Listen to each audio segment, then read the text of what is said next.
Okay. Then I'm going to move into the public hearing agenda because we don't have any consent agenda items tonight. I'm going to go slightly out of order here first because item number 4 needs to be continued to our August 20th meeting so that the applicant can hold their neighborhood meeting. So could we get a motion to continue? Could we is there anybody in the audience that's here for this item tonight? Are you the applicant or neighbor? Okay, perfect. Could we get a motion to continue that item to the August 20th meeting? So moved. Thank you. All in favor, please raise your right hand. Okay, motion passes. And we will go back to item number 1. This is a request from Farmco Properties for review and approval of a public hearing site plan, Cottage Avenue mixed use, for property located at 2511 Cottage Grove Avenue and for type 2 design alternatives in accordance with city code. A, waive occupied space requirements to allow utility and storage areas within the front portions of the building where a minimum of 30 feet of depth is required per code. And B, waive mechanical rooftop screening where required to be screened on all sides per code. And Jasmine will present this item for the city. Good evening. Okay. So again, this is a request for a public hearing site plan with 2 alternatives that we'll be looking at today. One being the occupied space requirements and the other being mechanical rooftop screening. So here's the property. It is located at the northwest corner of Cottage Grove Avenue and 25th Street. To the north, you have Drake University's campus, and then to the southeast, you have Sherman Hill. Here are some photos that was taken a month ago. I'll kind of walk you through some of these photos that I have here. This is an image of the property standing east, looking west at the property. A direct view from 25th Street standing across the street. This is at the corner looking north on 25th Street. A direct view from the corner. And then this is looking up Cottage Grove Avenue to the west. And this is from the alley looking east.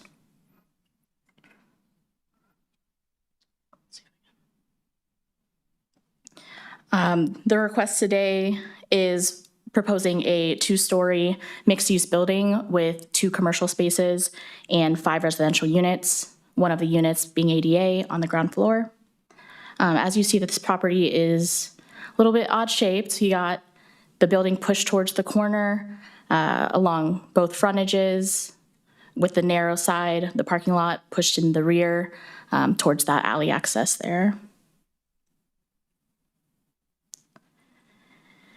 And what they're proposing today for the occupied space, due to the size of the lot, they had to be pretty creative with design. So there's some areas of utility and storage that's located along those 30-foot of depth of frontage. So to do that without either putting it where the staircase is, it would be pretty limited. So that's request number 1 for the type 2 design alternative for occupied space. And then the second request is to waive mechanical screening. Some mechanical screening, they have a parapet wall that screens it from 25th Street and Cottage Grove Avenue. But on the rearmost side of the building, if you can kind of see on the top, on the right side, the top elevation, there's some AC units that you can see there. And then if you look at in the middle section, that left elevation, you can see some that would be facing basically the neighbor to the north there. So they're requesting a waiver to waive some of that mechanical screening. So staff's recommendation is approval of the public hearing site plan and the design alternative for occupied space with compliance with all administrative comments, and then denial of waiving that rooftop mechanical screening. And staff is here to stand for any questions. I don't know if this is the point when we ask this. I just I'm wondering why the denial. Of the mechanical screening, we don't have any new, to my awareness, we don't have any new builds that have waived mechanical screening. And the reason for the mechanical screening is to hide essentially visibility impacts to the public. So we felt that this was necessary to kind of. Yeah, with new development, it's an expectation that we are often flexible in screening with existing properties, existing buildings, a lot of flexibility and design alternatives granted there. But with new construction, it's a code requirement. We figure new development, you should be able to figure it out. So that's why we're recommending denial. Thank you. Any other questions for staff? Is there a height requirement that doesn't allow it to go any taller, or is there a reason it's at 2 stories versus like 3 or something? There is a height requirement for a minimum of 2 for storefront in MX1, but I believe the height is matching similarly to the houses in the area. The height is approximately, I would confirm with the developer there, but I believe the height is similar to the existing houses next to it. Yeah, just to add additional, you said this is MX1, right? So the maximum height is 3 stories. Any other questions? Jasmine, could you talk a little bit more about what is required for that rooftop screening, or what the question there is, and were they planning on putting independent screening up just to cover around any compressors up on the roof? Yes. I do see it does seem to have a fairly high parapet wall.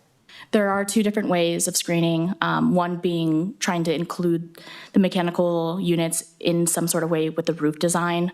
So often it's usually a parapet that's proposed.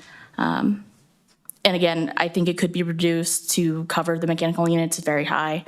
That's one way to do it through roof design. The second way is to have it 360 degree with the singular unit, providing screening around that, which I believe, I'll let the developer kind of speak to it, but I believe their rationale for that is that it would be more structural kind of implications to doing individual ones, but I'll let them speak to that. Yeah, so just to add on to that, so in a case like this, I think with solution, because I'm guessing the roof is sloping, we're probably looking at some sort of screening in the vicinity of the units on that backside. So not necessarily like screening the whole run of the building, but just really close to those units.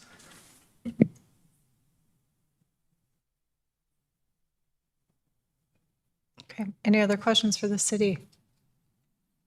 I guess I have one last one. Sorry about that. So on the screening, I'm assuming because I know we always talk about the visual, but isn't noise a consideration, especially considering that side of the building is against residential houses as well, and having the buzz of that all night would be really annoying. Is that in the consideration, or is it just visual that we think about? I think that's part of it too. We don't necessarily have like standards that are based off of the sound, meaning, we might be looking at a material that would adequately screen it visually, but maybe some of it might, like some of the noise might go through it versus shooting it upwards. That's not a level of detail that we get into, but I do think as just anecdotally, a secondary part of what we're trying to do is, push sound up with screening. Thank you. Is the applicant present? Please come forward, state your name and address for our records, and sign in on that white sheet when you're done. You have up to 10 minutes. Hello, I'm Jeff Blosser, architect with SSOE. Address is 121 Zwart Road in Des Moines.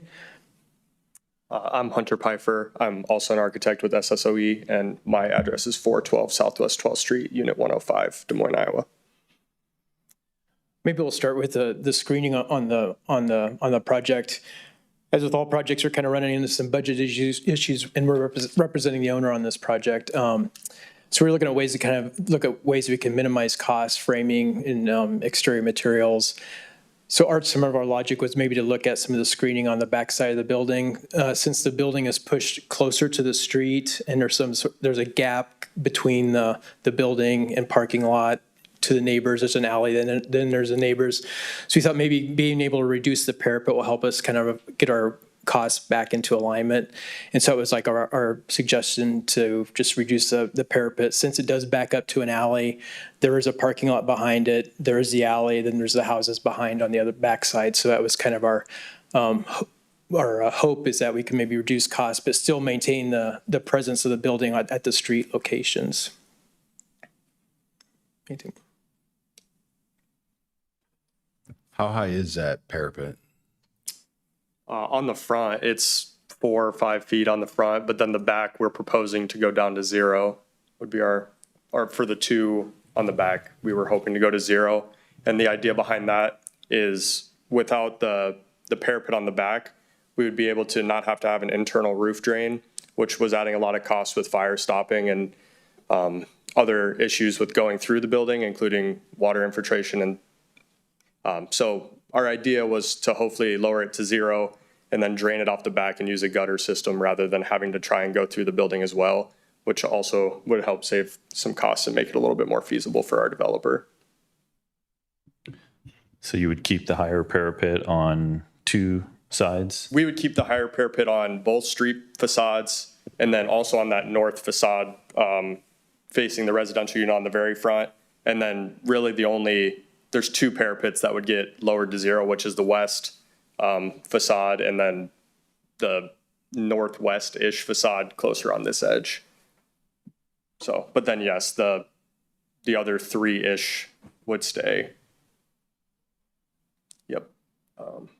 So the areas that we're talking about reducing the parapet, removing the parapet is just in that little corner. Yeah, Just the L. inside legs of the L.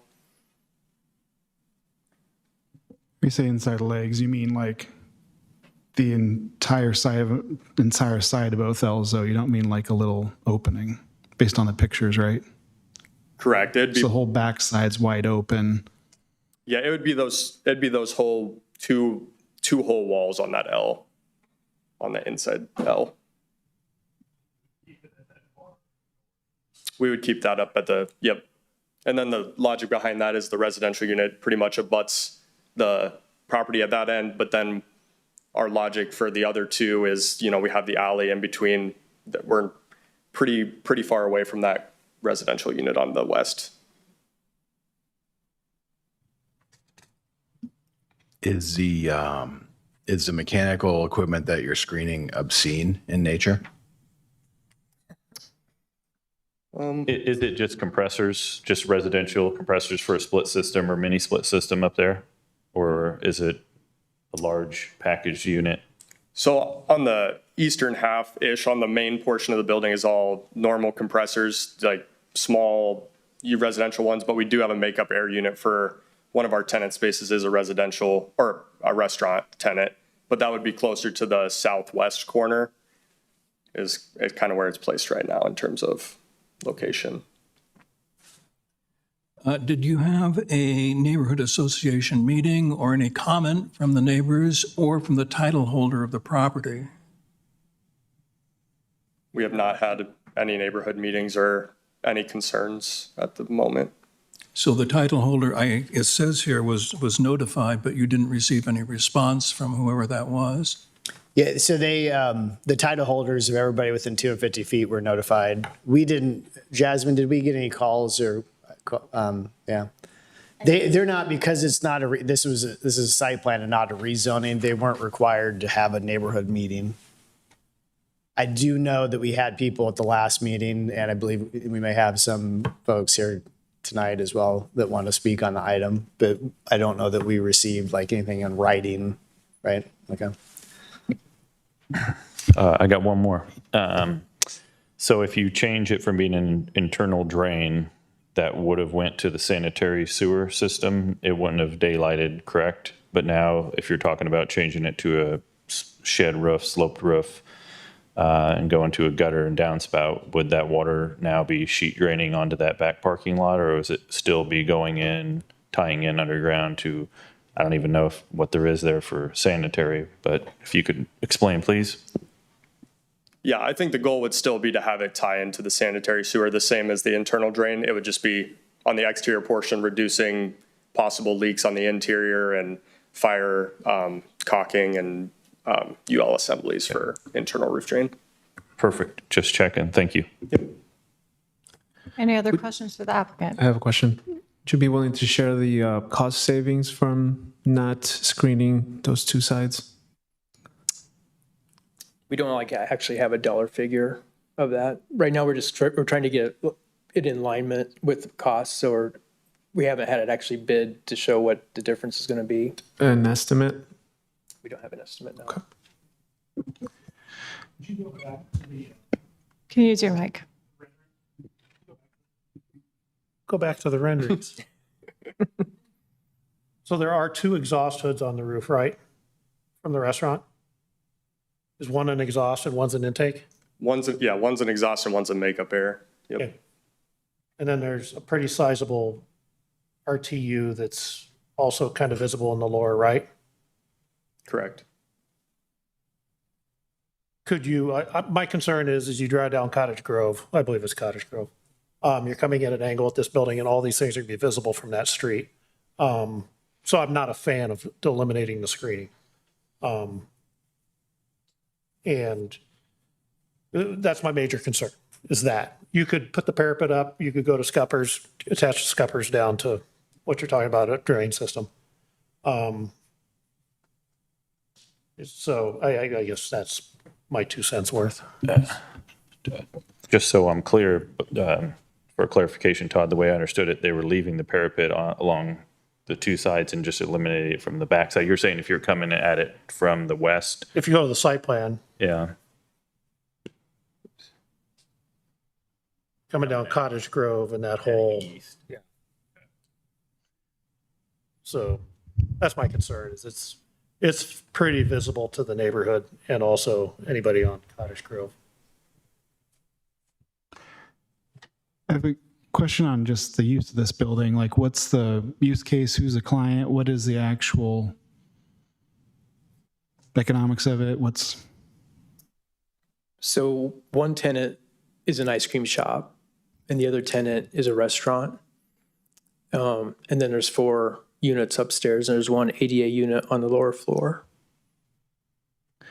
And again, there is actually I guess it's one block over. I was going to say there's a series of 4-story brick buildings within this neighborhood, so having something taller isn't actually out of character with the neighborhood.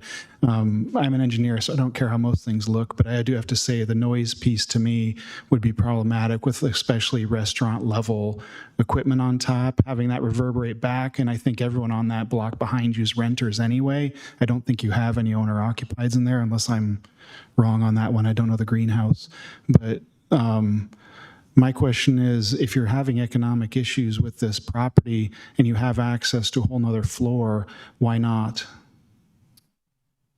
First, I mean, that'd probably be more of a question for the developer on terms of like their pro forma and stuff, but our idea behind it is kind of as a transition more so, since across the street you have the couple that are higher, and then ours is the portion that goes a step lower and then a step lower to the residential. And it kind of creates a transition into the neighborhood was kind of our feel for it. And we also wanted to try and respect the Black Cat that used to be there. Wasn't a huge shop either. And I mean, we're trying to make it work with the size, but we were kind of trying to make it more right size for the neighborhood, we felt. It was a great barbecue place, a lot longer than Black Cat, by the way, but just as a curiosity then, but I mean, I guess so what you're saying is we don't know why we'd go to 3. We don't know how it impact the numbers on that when that could be possible on that side, and it sounds like we have access to it, but yeah. I guess that it is a owner sort of decision if they want to do 3 stories, but I highly, just understanding where they're at with it, I don't believe that'd be something that they'd be willing to look at. They have looked, I guess we have looked at different sort of scenarios and stuff, but I think the size of this is meeting their pro forma. Any other questions for the applicant? I assume parking might be an issue with going 3 stories too, kind of tight lot. Yep. And not to go down a rabbit hole, but we have an agreement, our owner has an agreement with the church to allow some parking, but like you said, I mean, adding any more, residential units and not having a permanent place to park would be an issue for them as well. Since there are cities all over America and the world that don't actually have parking dedicated to units, and considering the streets in this neighborhood actually have tons of street parking, even though it is one of our busier ones, I'd hope that that isn't a concern that's going to prevent looking at more higher density in one of your best connected neighborhoods in the entire city.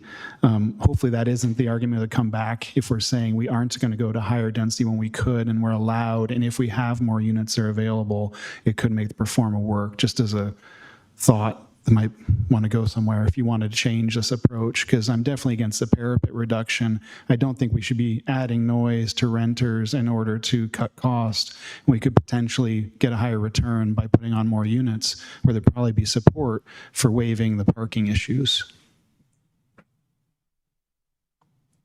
Other questions? Thank you. Thank you. Please do sign in. Is there anyone in the audience tonight who's here in favor of this item? Please come forward. When you get up here, state your name and address for our records and sign in when you're done, and you will have up to 5 minutes.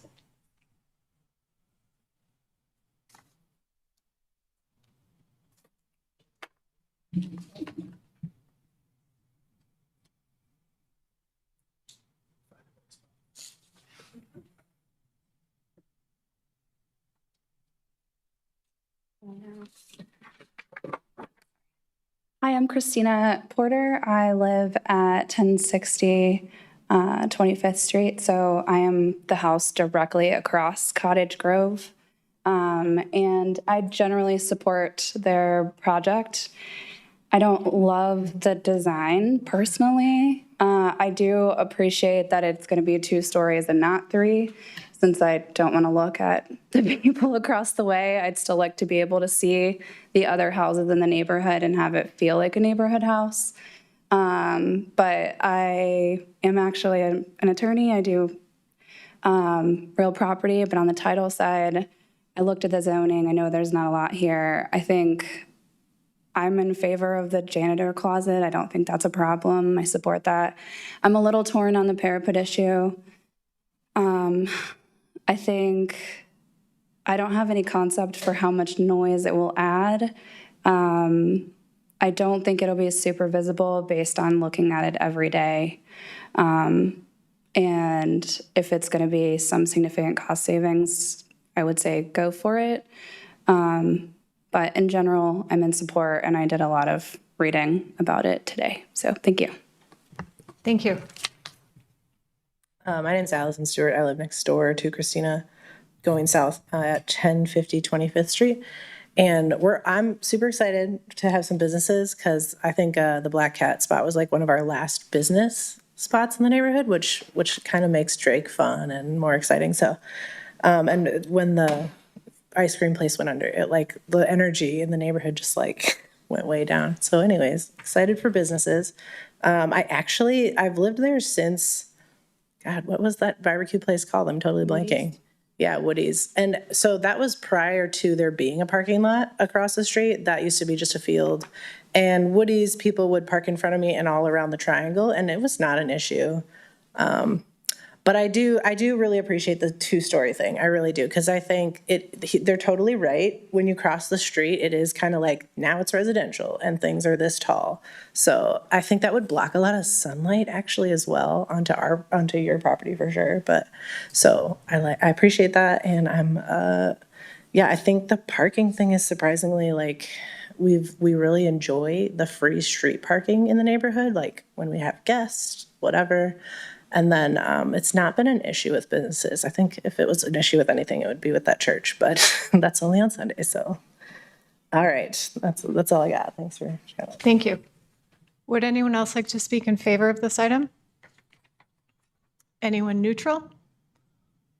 Is anyone opposed? Okay. Applicant, if there's anything else you'd like to add, you do have an extra 5 minutes for rebuttal. Okay. They declined that, so I will close the public hearing and open it up to the commissioners for discussion and motions, please. I've got a question. Do we know if is the owner of the property, I know, is different than the developer? Is it under contract, or is the owner in on the deal, or what's the scoop there? Do we know? I think they're purchasing the property through a development agreement, right? Purchase agreements that get a nod from the architects. Yeah. So the applicant is going to. Under contract. So Farmco is going to be out. Yes. Okay. I think I better abstain just because Farmco is a friend of mine. I think that's probably best. Huh? Thanks for, no, we appreciate it. Thank you.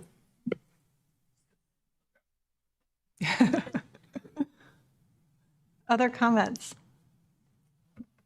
I am in favor of giving relief for the parapet wall. I think they've met the intent of the code by screening from the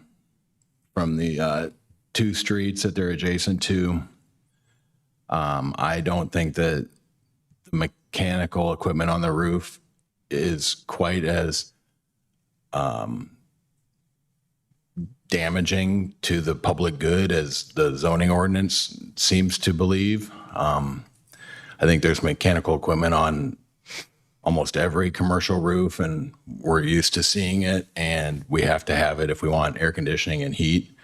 And so I'm not sure that we need to spend this much time and energy and money concealing it. So I think that they've done a good job, and I buy the argument that they're wanting to save a couple dollars on the complexity of the roof and the screening. So I'm going to be eventually, well, I want to make a motion for that, but I want discussion first. Yeah, Andy, I would tend to agree with your comments almost exactly. I do appreciate Todd's comment about coming at it if you're heading from the west, heading east, that you may see it. But I think there's enough angle there that you're meeting the intent. I think it's a good value analysis option to try to save without, really cutting the job down and reducing the quality of the project. So appreciate that, guys. So, I mean, I see it as a pretty good compromise.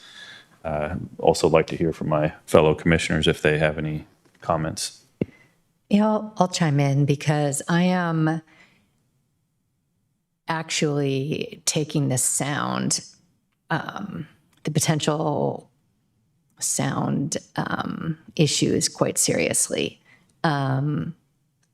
I'm also frustrated that knowing this was an issue that we don't have data that explains to us exactly how much of an impact. I'm very, very aware of how these processes can increase the price of development and ultimately the cost of housing, but having no numbers and just not even a nudge, nudge, wink, wink, trust us, it's just, it makes it very difficult to make this decision without that information. And I don't like the possibility of neighbors, tenants having to live with significant sound impact going forward. So I struggle with that. I do, because I don't want to increase, but I also don't have a sense of how sticking to this regulation, which is obviously in place for a reason, would affect the final cost of the project either. So that's where I'm stuck in that. I'm not quite sure how I'm following on that. I think that's a good point, but if you read the city's item number 3 here, the intent of this regulation is to minimize visual impact of mechanical equipment. It does not reference sound whatsoever. So And I as a think if quick- you were- But the nice thing is that we have the ability to think and recognize that sound has significant. I actually don't care about the visual side of it at all myself, but I do care about the long term. I know, I'm sorry, Will, I shouldn't have maybe said that with you there, but I am concerned about that impact, and I'm going to take it into account. And yeah, I don't know if there is any data that proves that vertical screening reduces sound, because you're still wide open all the way around it and above it. Just a comment. Well, as someone who spends a lot of time on commercial roofs, I can promise you that vertical screening does, number one. Number two, we have plenty of ordinances that do not actually account for things because we don't have a manner to measure them, which I think is actually what city staff clarified, the missing element of it. So I understand that what's red there is a visual item, but we have another item without a known impact, without an actually analysis of it, and we're asking for not enforcing an ordinance when we don't even have a cost estimate for it. So because we don't have a calculation, I'm against it on principles that we have not waived something for the purpose of cost when we don't even know cost. That makes no sense. I also do say, at risk of Allison kicking my kid out who's in her house 90% of the time, I am still actually in favor of third story. So I do hope we would think about that, because I think this is actually a good high density opportunity in a great corner. And I'll just argue, I think the sun should be on the south all the time. Who knows? But I don't think that waiving the parapet for a cost that we don't know is in line with how we've truly treated these in the past.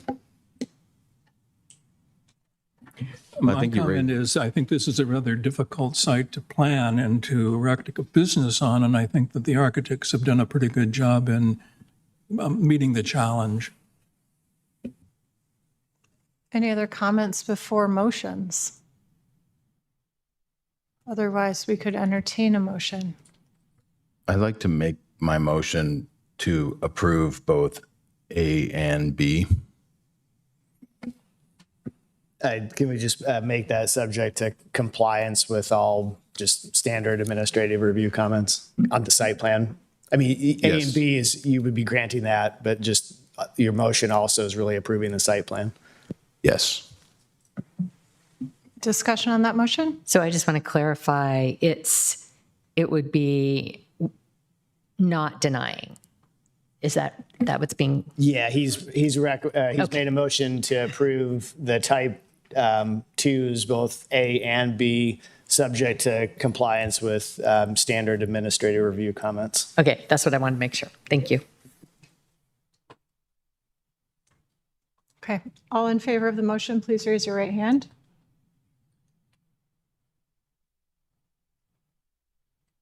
Opposed?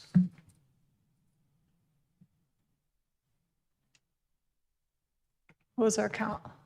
I had 7-5. Yeah, motion carries. Okay, motion passes. Thank you. Okay, we'll move to item number 2. This is a request from Greater Des Moines Habitat for Humanity, represented by Ryan Doyle, for the following regarding property located at 6100 Hickman Road.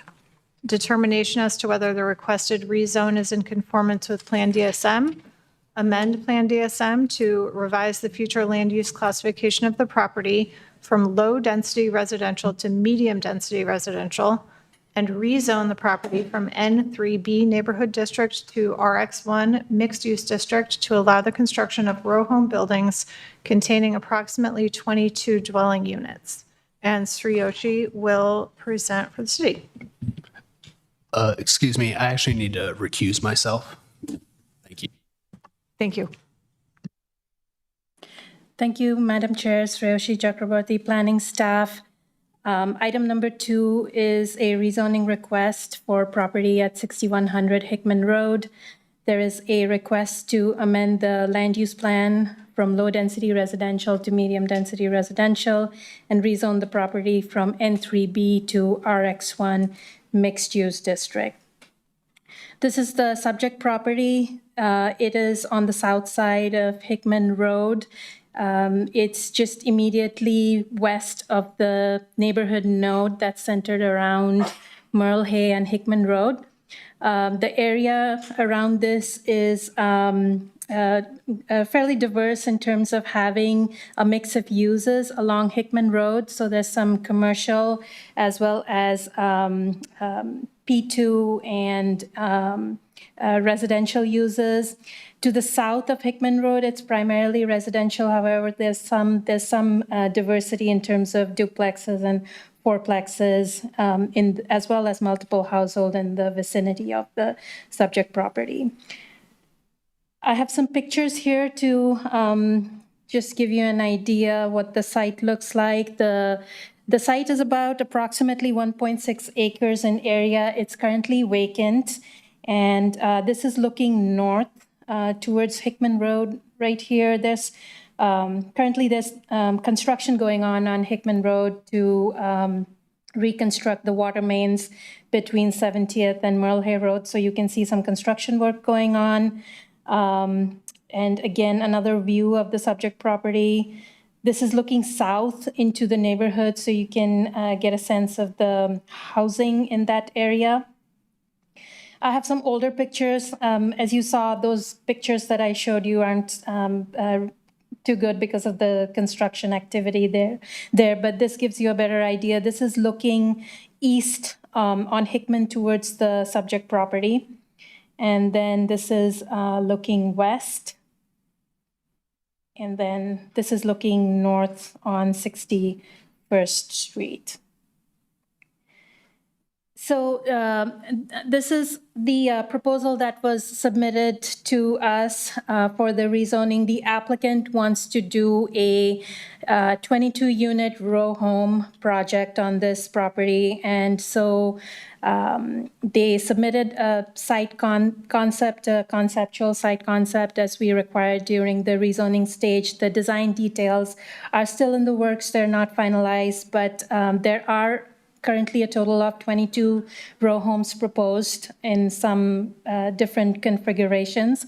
And this does require to allow the building type as well as to allow the density. It requires a rezoning to the RX1 district and to also amend the current land use, which is low density residential, to medium density. This is the concept sketch. As I mentioned, this is still in the works. It's conceptual in nature, but based on what was submitted to us with the application, you can see that there are 12 units currently that are fronting Hickman Road. They have rear-loaded garages. The other units are facing 61st and 62nd Street, and they do have front-loaded garage. Currently, there's a driveway, private driveway that runs east-west through the site, providing access to the garages. There's stormwater detention in the middle of the site. The applicant is also proposing to utilize that detention area as a common space for the future residents. So with that, I did want to point out a couple things. The rezoning does require an amendment to the land use plan from medium to high density residential, or medium density residential, which allows single, two-family, and multifamily residential up to 17 dwelling units per acre. With that density and the acreage of the site, the maximum number of units with the medium density residential that would be allowed on the property would be 28. The applicant is currently proposing 22 units. The other thing I wanted to point out is regarding the design. As you noticed in the site concept, there are some units that do have front-loaded garages, and within the RX1 district for row buildings, garages entry into the garages are only allowed through the rear yard on the rear and side, along the rear and side facade. So should the applicant continue with the concept that they have proposed right now, they would have to seek a design alternative. Alternatively, they can look into modifying the design. But I did want to point out that this is still being determined. The design is not finalized, so the applicant has a couple options in front of them as they move forward with the site design. With that, staff is recommending approval of the rezoning request, subject to all buildings shall comply with facade material requirements in accordance with Chapter 135 and to the satisfaction of the Planning and Urban Design Administrator. The applicant conducted a neighborhood meeting as is required for all rezonings. It was attended by a few residents, and some of the questions, to summarize, that came up included street parking, increased traffic on Hickman from 61st and 62nd Street, and the total number of units that are being proposed. The applicant has indicated that they will continue to work with the neighbors to address some of these concerns to the best extent that they can. We did receive some emails in opposition to the project, and I will let you read through these.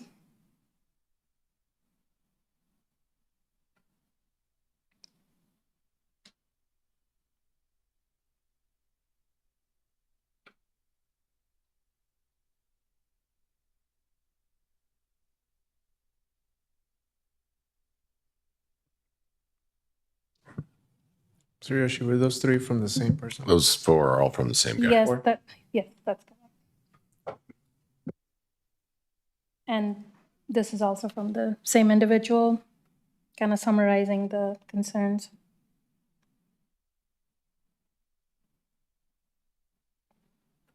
And we received some comment cards. I will scan through these.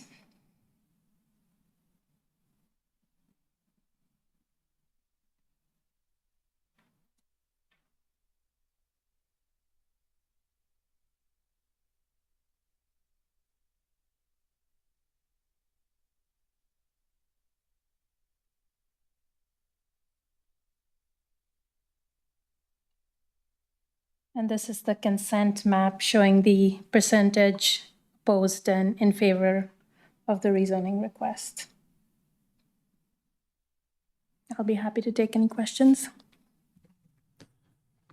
What's the legal and tax structure of this project, especially considering the next item on the agenda? Since it's Habitat for Humanity, how does that work tax-wise? Is this a taxable property? And if so, since they're a nonprofit, why? Are they just developers, they owners, or?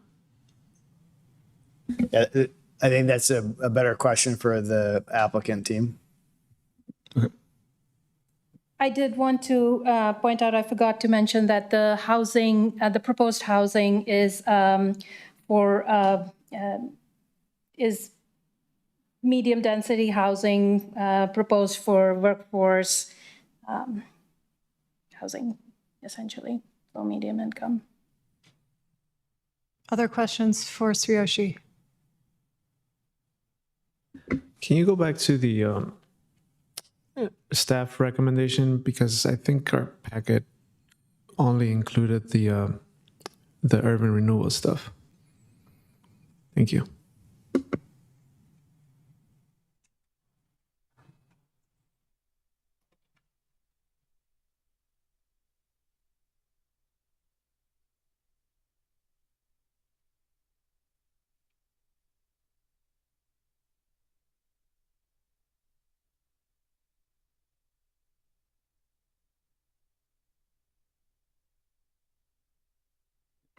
Just as a quick follow-up, if the design is maintained as current concept, it would be a type 2 design alternative? Or is it a type 1 design alternative with the garages facing the street? I believe that would be, I'll defer to Jason. That's a type 2. So we'll have to come back to. Yes. Okay, Yeah. thank you. If they were to stick with this design.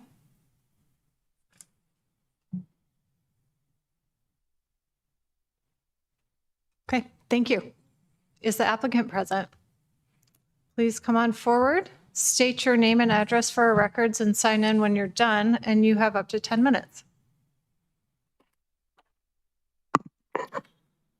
Thank you. My name is Ryan Doyle at 4308 Ingersoll Avenue, representing Greater Des Moines Habitat for Humanity. So quick summary of the project, just adding to what Shiroshi said. This is a 1.67 acre vacant site, served as a commercial greenhouse for approximately 60 years, and was demolished about 10 years ago or so.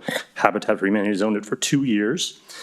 The project that we are proposing is 22 units, row house type in a variety of different configurations. These units would be approximately 1,400 square feet, 3-bedroom, 2.5 bath, and a correction from what's in the packet is we're proposing 1-car garages on these. I believe it says 2-car. So Greater Des Moines Habitat for Humanity, to answer the question on tax structure, we are the owner and developer of the site. All the units would be sold to owner occupants to low and moderate income, under 80% AMI. Like I said, these are owner occupied only. There are long-term affordability restrictions on them. Habitat for Humanity. Also, when a homeowner intends to sell, we typically buy the units back to preserve affordability. There are rental restrictions. The homeowners can't rent them out. From a general kind of applicant makeup, these typically are families, but not exclusively. I think our general pool of applicants hovers right around 2.5 kids each in this. The site itself would be redeveloped. There's relatively little infrastructure that needs put in outside of the site. A water line on the east side, somewhere in the right-of-way, down 62nd would need to be developed. You've seen the east-west private drive. Let me go to the thing. Sorry. Oh.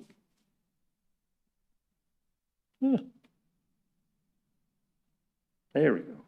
Yeah, and feel free to close that secondary window pane on the right of the screen there. There you go. That'll give you more space. Okay. Okay, so you can see the east-west, that's private drive through the site. The central area would serve as stormwater detention, and the units to the north would be kind of the typical row house, meeting the requirements with rear garages facing that private drive.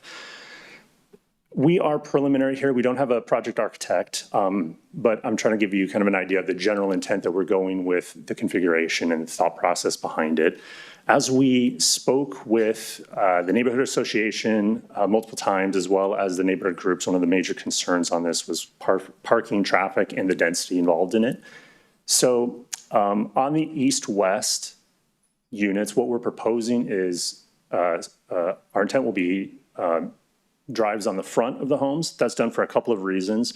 We think as we work through the design of the actual units with planning and UDRB, is that that'll allow for a little bit of a more transitional design as we move towards Hickman.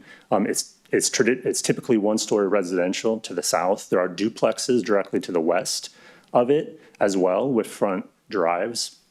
In addition to that, it allows us to manage the site grading in a way that also can activate the central area of the site. If we do rear garages, we end up having to put in significantly more interior private drives, which really limit what that stormwater detention area can kind of look like. So opening it up like this allows us to grade the site in a way, and just for reference, Hickman, as you head west, falls off. The west side of the site is approximately, the west street is approximately 10 feet lower than 61st Street on the right. So it allows us to activate that interior area. The intent is that it will be a multi-use area, both for stormwater as well as outdoor use. So think kind of natural playscape, think boardwalk type stuff, think picnic table type things, stuff like that. So we're kind of excited about that. One of the concerns is being on a busy road like Hickman is, and the kids that would be here, where do they play? What's the kind of, what's available for them? So that's the thought process there. Like we said, we would be coming back to discuss the specifics of what those units look like in the future though, and how that makes sense. The other major, probably the biggest concern that we had talking with the neighborhood groups and neighbors adjacent is the parking considerations. So as we've designed the site, you can't really tell from this, and it's a little preliminary, is all of the units will have at least 2 off-street parking stalls versus the one required in the RX1 zoning type. We are also looking at additional on-site visitor parking stalls to even augment that further. Some of the other neighbor issues that came up, traffic was a concern, especially getting onto Hickman. The children playing, the location of that, site trees, as well as attention to the lighting design as well. So with that, I'll answer any questions. I'm curious on the when you're doing the selling to low income, you identified that you often buy them back. Do you sell the land as well, or is this more like a land trust type thing, or how does that work? We maintain the long-term affordability through deed restrictions. So the homes are sold at the appraised value as an arm's length transaction. So the homeowners own the land and the building themselves. So it is taxable in that sense, just as if we were selling them on the open market. So can you walk me through the financials of how the TIF component plays into this then?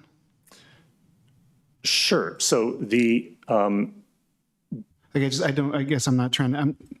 if you're granted the TIF as a developer, but then you sell all the properties, does that mean that these buildings are fundamentally abated as they're going forward? Or is there I apologize for not understanding the mechanisms of how the TIF actually enables this project. And keeping in mind, I love this project, heavily support it.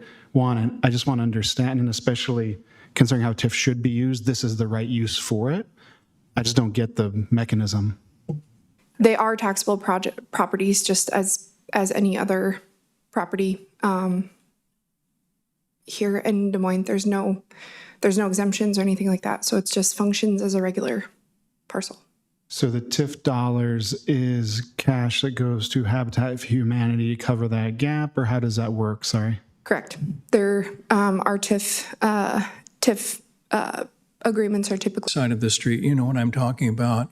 And the design of the houses notwithstanding, they're very close to the road, and they seem to be very close to the road, and they stand out in the eye because they're very close to the road.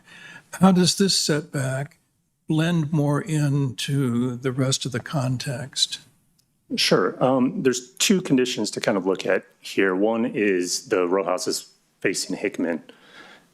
So facing Hickman, there is a 30-foot easement for the new water main going in.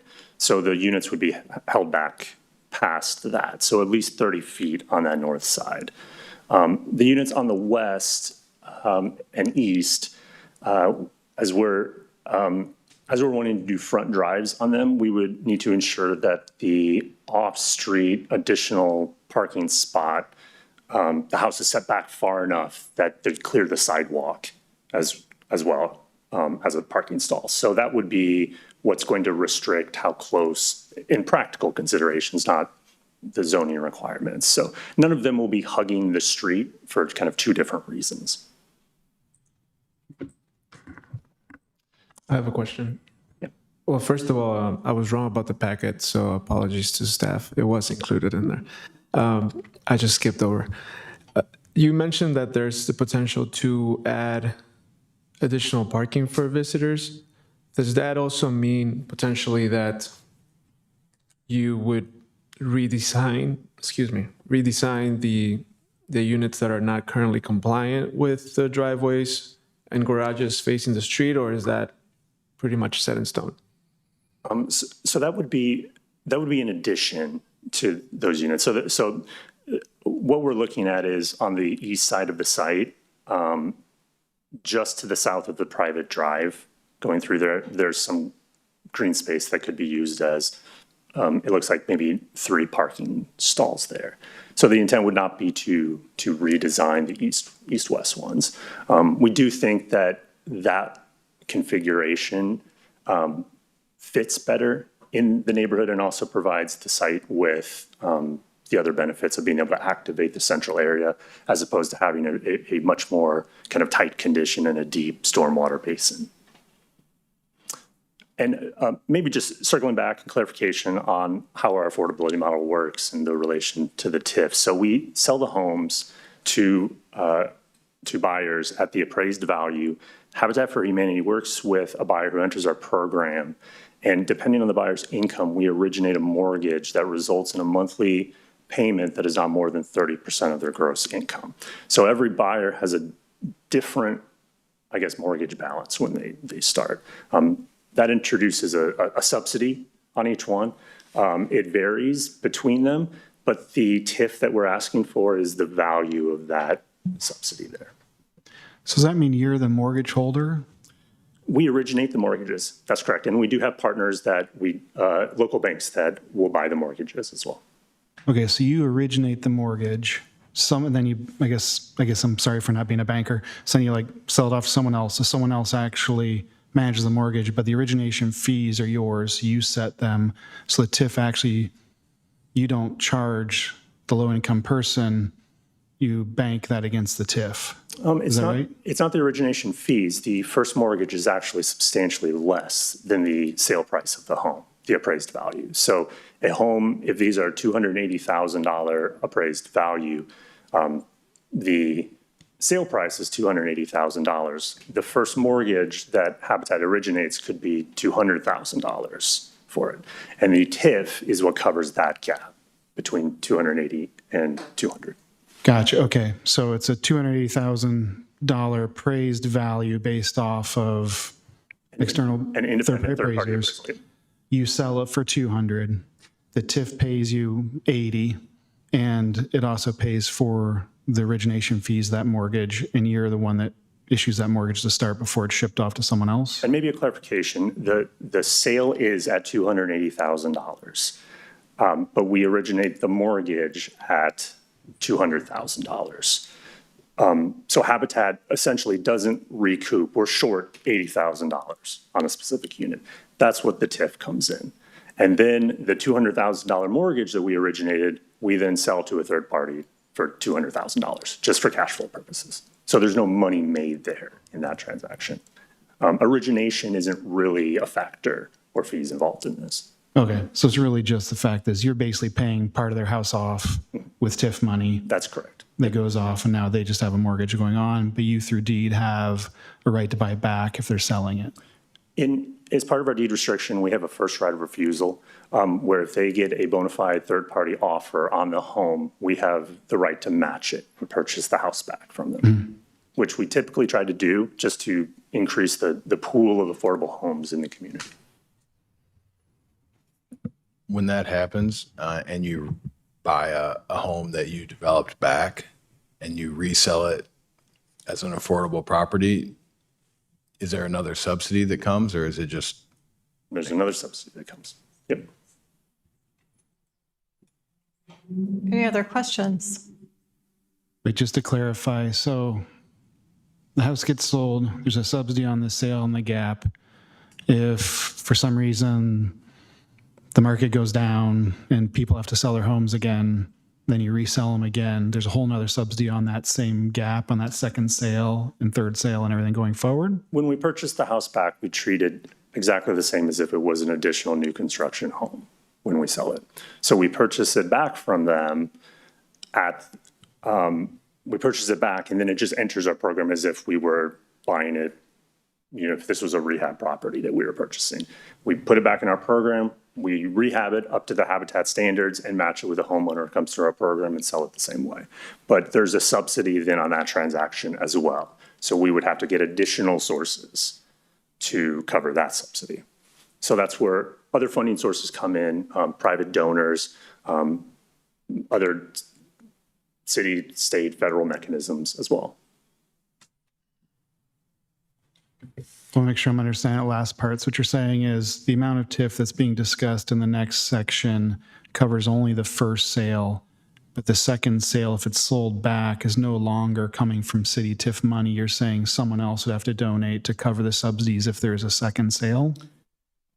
If there was an additional gap that needed covered, correct. I'd like to follow up on my question, please. We got this from the city. It's, it's a view of an aerial view of the neighborhood and so forth. Can we put that up on the screen for a minute? Should be one of the earlier slides, the aerial. It's a. Oh, there you go. There, sorry. Perfect.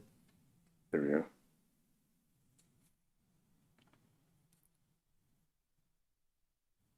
Okay, good. Look at the setback over here on the east from these houses facing Hickman, and then tell me where the setback for the row houses would be.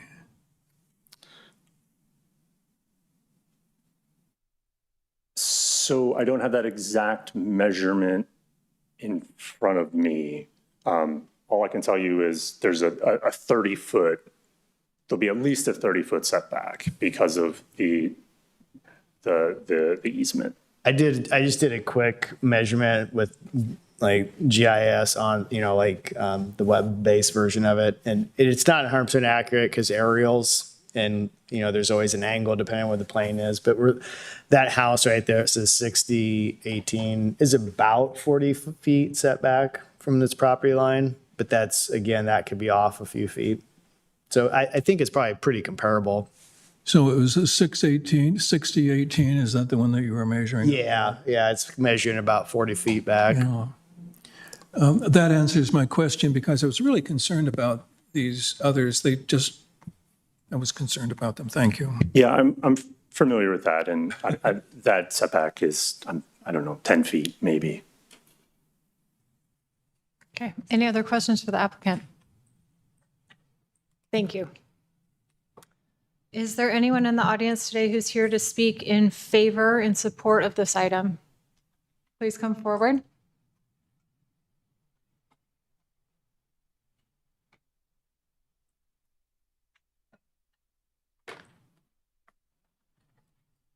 And state your name and address. Sign in when you're done, and you have up to 5 minutes. Thank you. My name is April Weiss, and I'm the board president for the Merle Hay Neighborhood Association. I live at 2800 62nd Street, so just up north on that 62nd Street there. We're here to speak in support of this possibility. I do have a letter of support in case anybody wants a copy of that. I can just leave that here. I'm not sure where to put it, but we did have a discussion, as they said, with the board, and thank you, and Habitat. They did a presentation for us. We did have some concerns, mainly because of that other project that you mentioned. We do not like that, the way that one is. We definitely had some concerns about parking, about setback, about green space for the families. Because, you know, with the kids, as you talked about, you don't want them playing on Hickman, right? You don't want them playing even on 61st and 62nd right there. It's pretty busy. So there really needed to be that area in the back for those kids to play. Little concerned about the fact that it's going to be, because if any of you have been to that other property on Hickman, that water pit is just, it's a pit. Very much a hazard for any of the kids around there. My daughter actually rented one of those townhomes. And so I had 3 grandkids who I was scared about that water pit. So we wanted to be sure that this wasn't going to be that same kind of water pit in the middle where the kids were going to play. So that was probably one of our bigger concerns. We'd like to see more like a fence around that water pit area, if possible, the water retention spot. But really, other than that, they've been extremely responsive to us. Very much like the plan that we're seeing so far. We're in support of it. We do understand that some of the neighbors have some concerns from that meeting. We had a couple of board members that attended that meeting as well, and it kind of sounded like some of their concerns were allayed in that meeting, or at least discussed through. So that is all I have. Any questions? You're welcome. Thanks. Would anyone else like to speak in favor of this item? Anyone neutral or opposed? Okay. Applicant, if you have anything else to add, you do have up to 5 more minutes.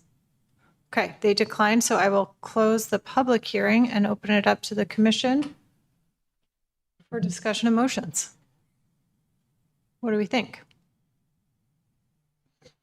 I aggressively support this project. I think it's necessary. I think it's the right group to do this. I obviously have questions about the structural financing in these types of projects in general. However, I hope we can support this one, and the concerns that I've heard could either be alleviated at the next round or probably aren't even problems. So I'd be excited to push in favor of moving this forward. I'm very much in favor. I think this is what's right in infill lot development and creating affordable housing. This is a plus opportunity for us to move something forward here. I agree with the comments 100%.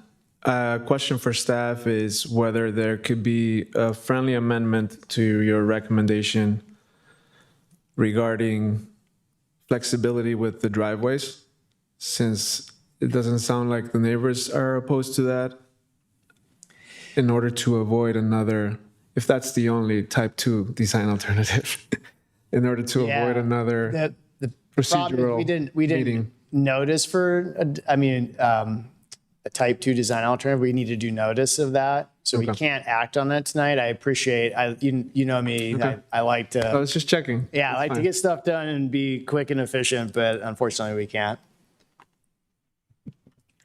I just wanted to add that I was really pleased to see the row houses along Hickman. It's a good building type to put along a busier street like that, and nice transition into the neighborhood. So it's an exciting project. And, I support staff. Madam Chair, if there's no other discussion, I would move staff recommendation to approve the project. Thank you, Will. Any discussion on that motion? All in favor, please raise your right hand. Okay, that is unanimous. Motion passes. So let's move along to item number 3, determination as to whether the proposed 6100 Hickman Road Urban Renewal Plan is in conformance with Plan DSM. And Sriyoshi will present this item. Thank you, Madam Chair. Sriyoshi Chakraborty, planning staff.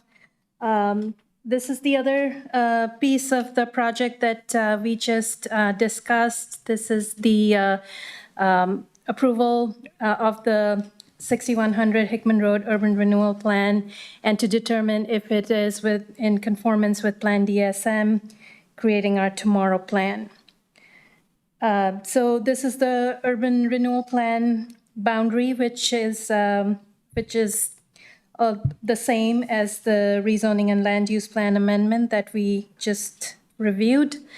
And in your packet, you should have received the staff report, which includes some summary information from the plan. So as you know, the primary goal for the urban renewal plan is to encourage the development of medium density or high density, low and moderate income workforce housing. And then there are some specific objectives which are outlined here in the staff report. And so staff has reviewed the goals and objectives of the urban renewal plan. And one of the prerequisites for an urban renewal plan is to look at the comprehensive plan for the community and to determine if the urban renewal plan is in conformance with the land use plan. And so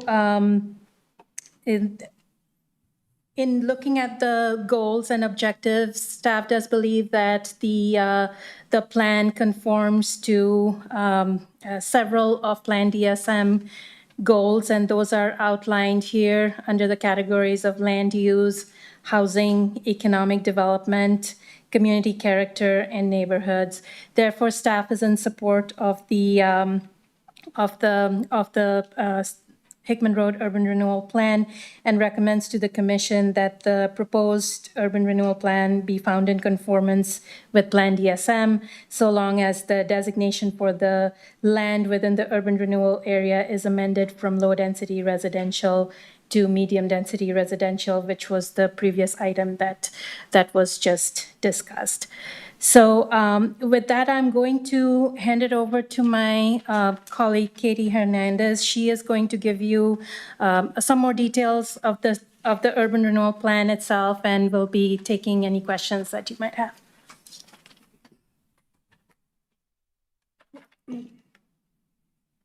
Hi, thank you, Sriyoshi. Katie Hernandez, Office of Economic Development for City of Des Moines. So I'll be walking through the urban renewal plan. I'm going to jump around a little bit, not chronologically in the page order, but wanting to start with the geographic location here of the proposed urban renewal plan boundary in the TIF district. So the boundary is outlined in red.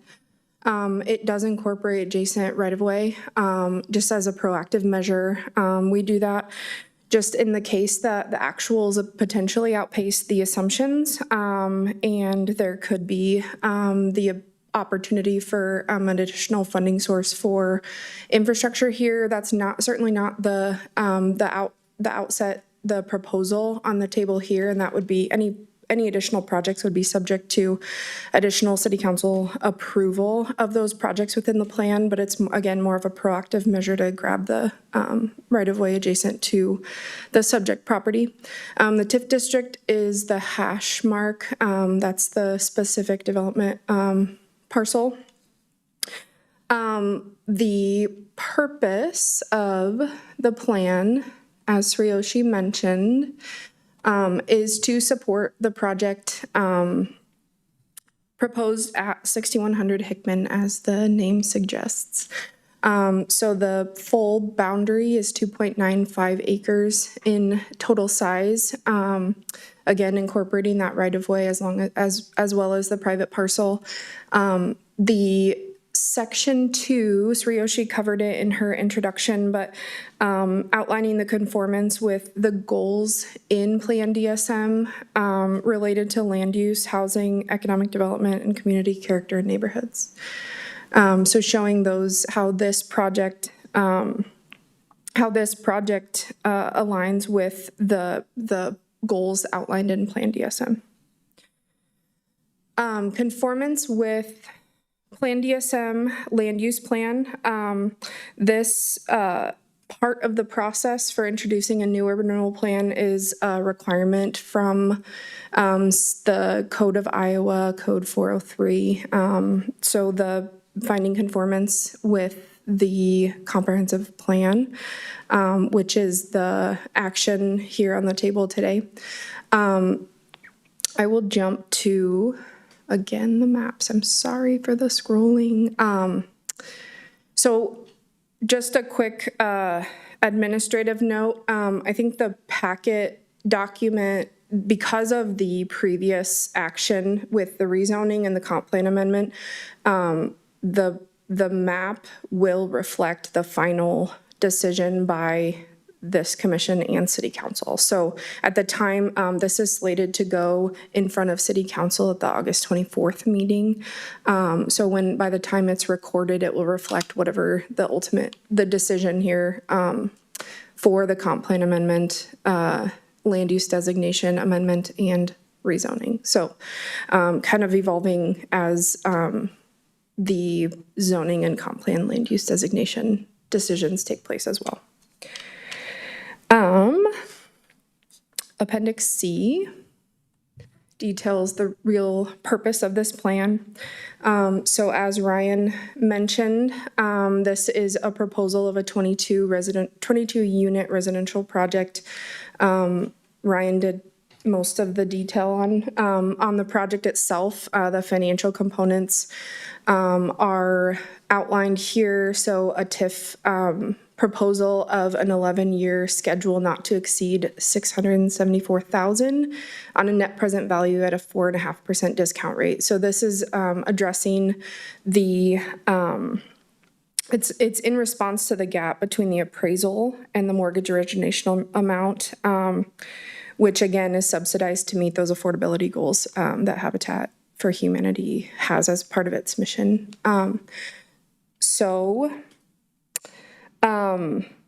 Again, these units will be provided for those likely. I think their mission is 30 to 80% as an organization. I think these will definitely be below the 80% mark AMI as a result of the sale. That will be ultimately the income. So it'll be 80% and below.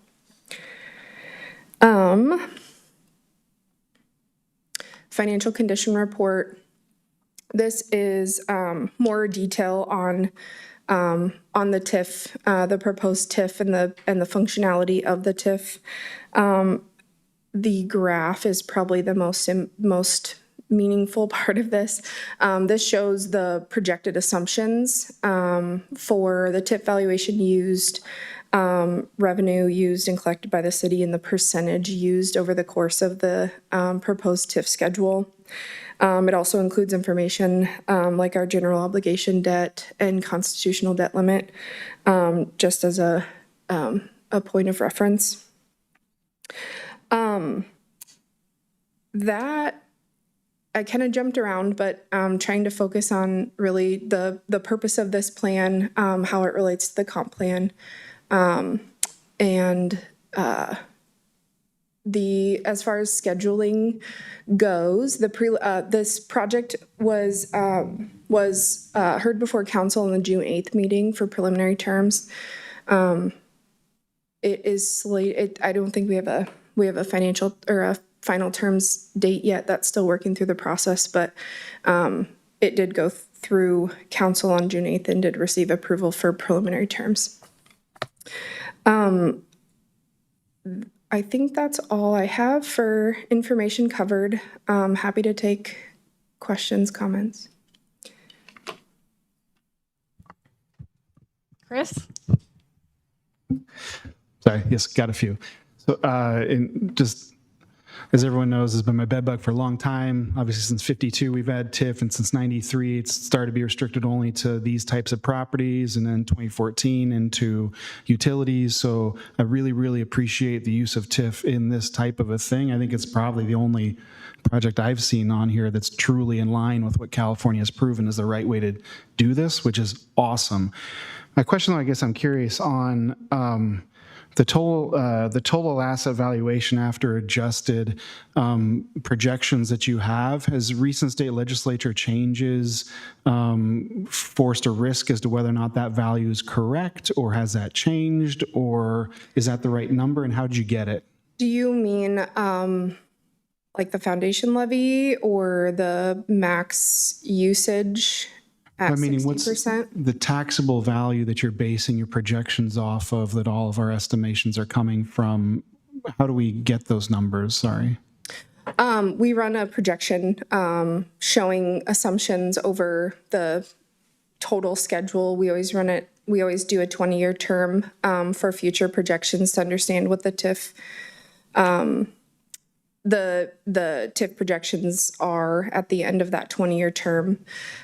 We were, the state law did change the amount of the TIF levy in this last legislative session, which I believe Emily might be able to correct me better, but I believe any TIF ordinances that are adopted after this calendar year, the TIF value is reduced by the foundation levy at the school. So it's essentially another $5 reduction to the TIF value.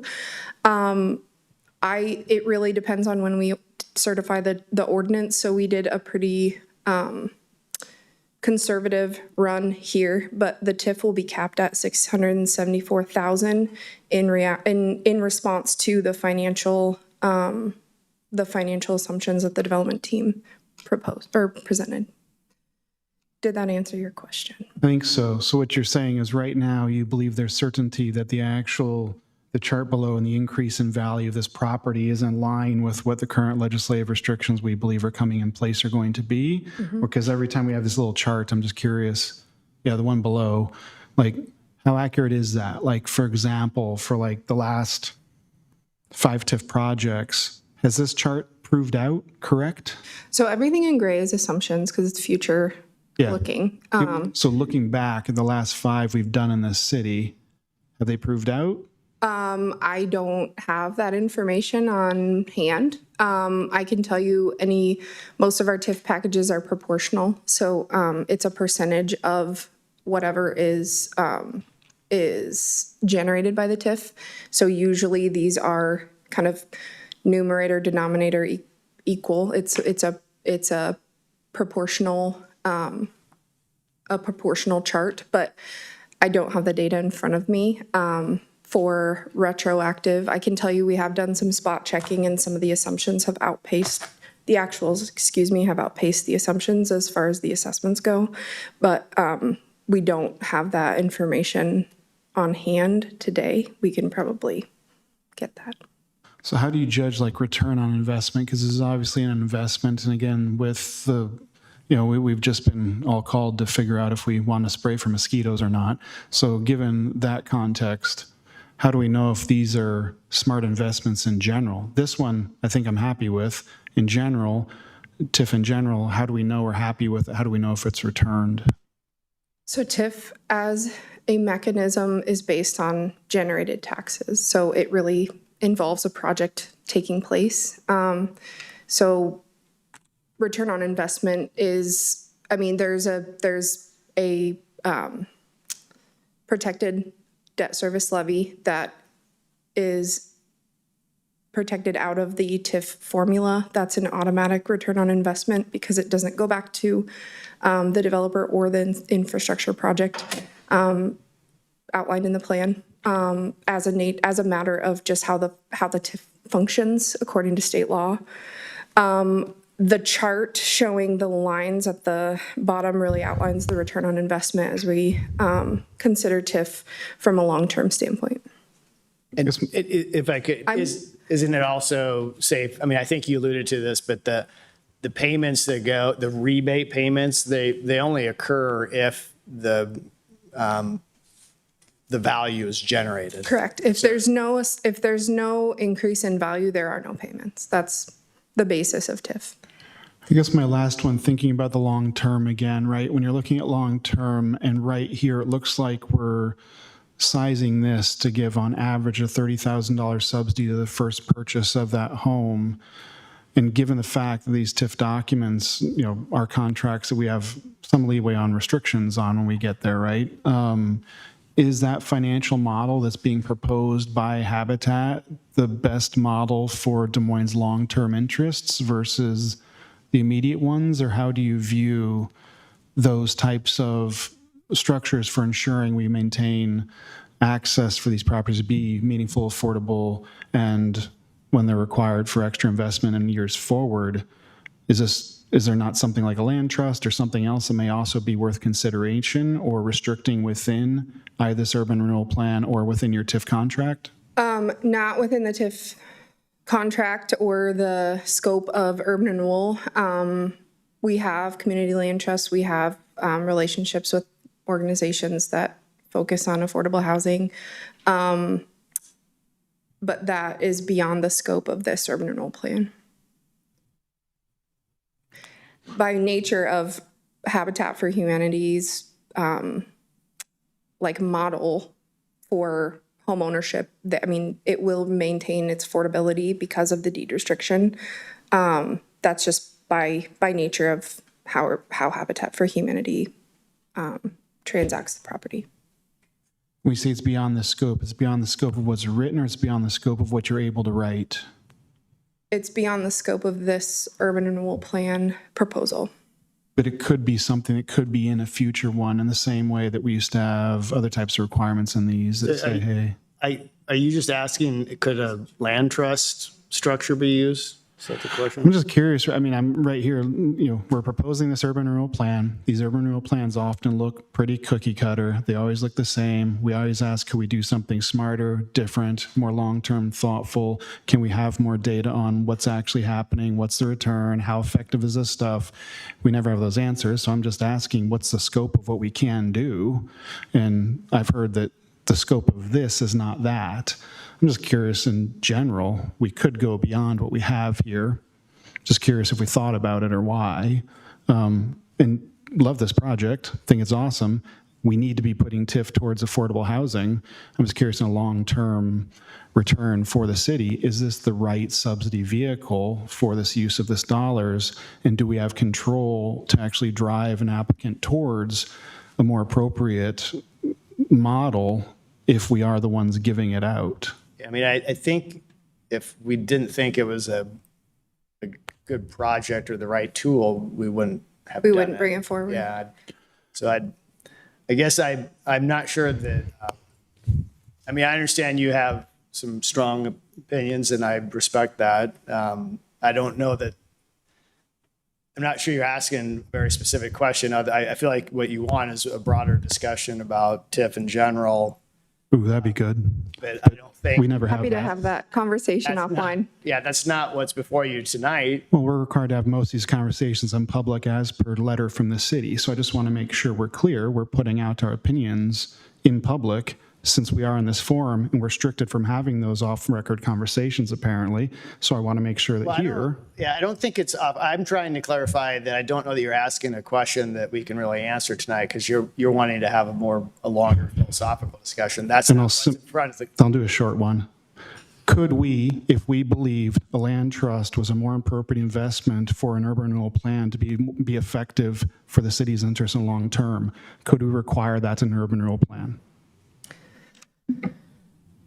That has not been Can we do it? considered. I don't know that there's any legal reason why you. I don't know if there are any legal ramifications. That has not been a consideration as it relates to this proposed urban renewal plan. Yep. So could we do it?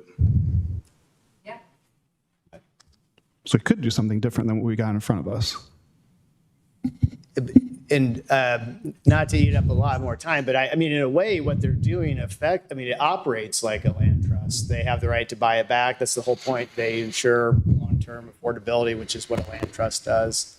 I mean, I think we're getting essentially the same thing. Jane, did you have a comment? Yeah, it's different than a land trust, but I don't want to comment on that right now. I wanted to clarify about the property taxes that the future residents will be paying. And so those property taxes are based on the assessed value of the property, not on the mortgage. Is that correct? That is correct. The Polk County assessor makes it. Right. And so in a sense, these folks are paying for the subsidy that they'll be receiving. And I just wanted to know that, because we all know about property taxes in Des Moines. They're not small, and that'll be quite different potentially if it's a 30% AMI family from what they paid on their mortgage. And is that being considered in the calculations of affordability? Like if you're looking at the 30% of the household income going towards housing costs, then I would hope that you're considering the property tax expense as well, or we're setting up these families to not be successful. Ryan could probably comment better than I, but I believe that's part of the due diligence and matching with the buyer with these units, that property tax, P&I property tax insurance is all wrapped into the formula to figure out what that origination amount is. But Ryan could better speak to that. Thank you.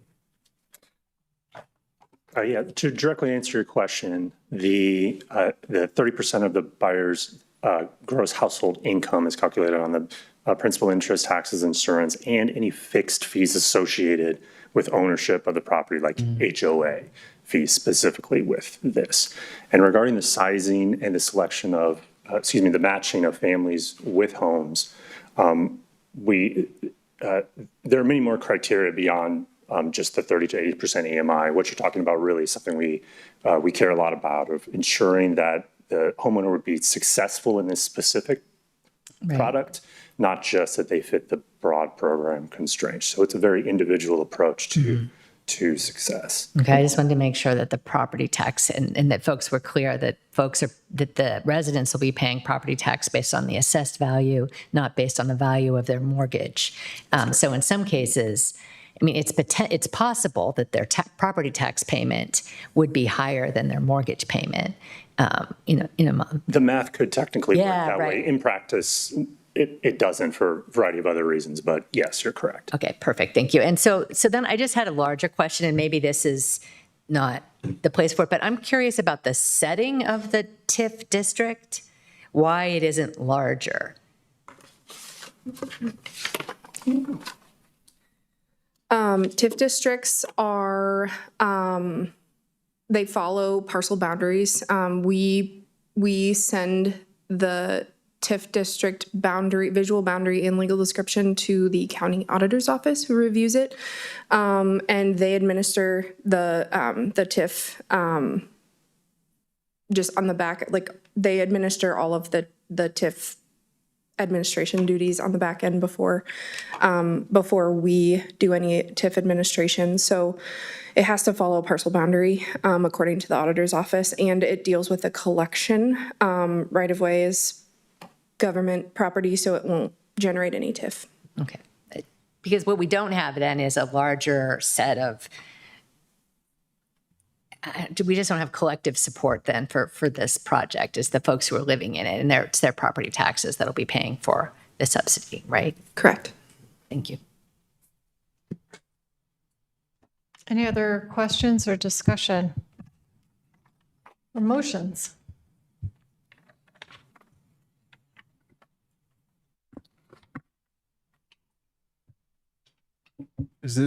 Have we closed the public hearing?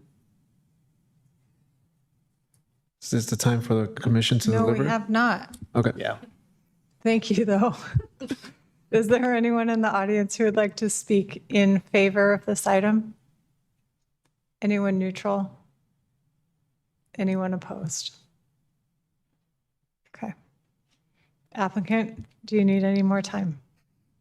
Okay. So I will close the public hearing officially and open it up for more discussion and motions.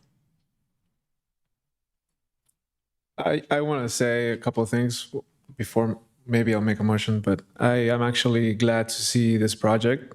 As some of you may know, this is an area that's adjacent or within the Invest ESM covered SIDS. So I think it would be a good idea to think about doing something like this within the other ones as value appreciates and keeping some of those homes affordable as well. So I would like to hear from others, but if not, I would like to make a motion to approve the urban renewal plan. I'll just make a comment to the developer that I don't know, maybe I shouldn't say this, but that greenhouse that was there, you said everything perfect. It seems like you were on top of every little detail, but it was demolished in 2022, I think, was on here, and not within 10 years ago. I drive by it all the time, so I was aware of that. But this is probably not a concern. I'm not as familiar with construction demo, but I want to make sure that glass does not come back up. You know what I mean? And you don't have to say anything about it. I just make a comment. Yeah. No, I did want to maybe bring up, so when, that was a concern of ours, both. Okay. Anytime a structure is demolished on the site that we build, we want to make sure that there's no issues. And specifically on a site like this, so we commissioned Terracon to do a type 1 environmental assessment, and they determined that based on the prior use, more investigation was warranted. So we actually did on-site testing and evaluation of the site to ensure there were no leftover contaminants or leftover weird fertilizer things on site. So we dug around a lot to make sure what was supposed to be gone was gone on that site. So Since this is one's about the TIF, I do want to say that I really, really strongly support the fact that we are using TIF in this manner, which is what history and experience has proven is the best use for it versus the other things we tend to use it for. So hugely, hugely awesome. I do want to reiterate again, as I do every single time, I wish we would actually be a little more thoughtful in our restrictions and not just make cookie cutters when we're actually trying to make long-term investments. Thank you. Any other comments? Okay, we have a motion on the table to approve the 6100 Hickman Road Urban Renewal Plan. All in favor, please raise your right hand. Opposed? Pass. One pass. Motion passes. That's the last item on our agenda tonight. Are there any committee or directors' reports? No, thank you. Okay, thanks.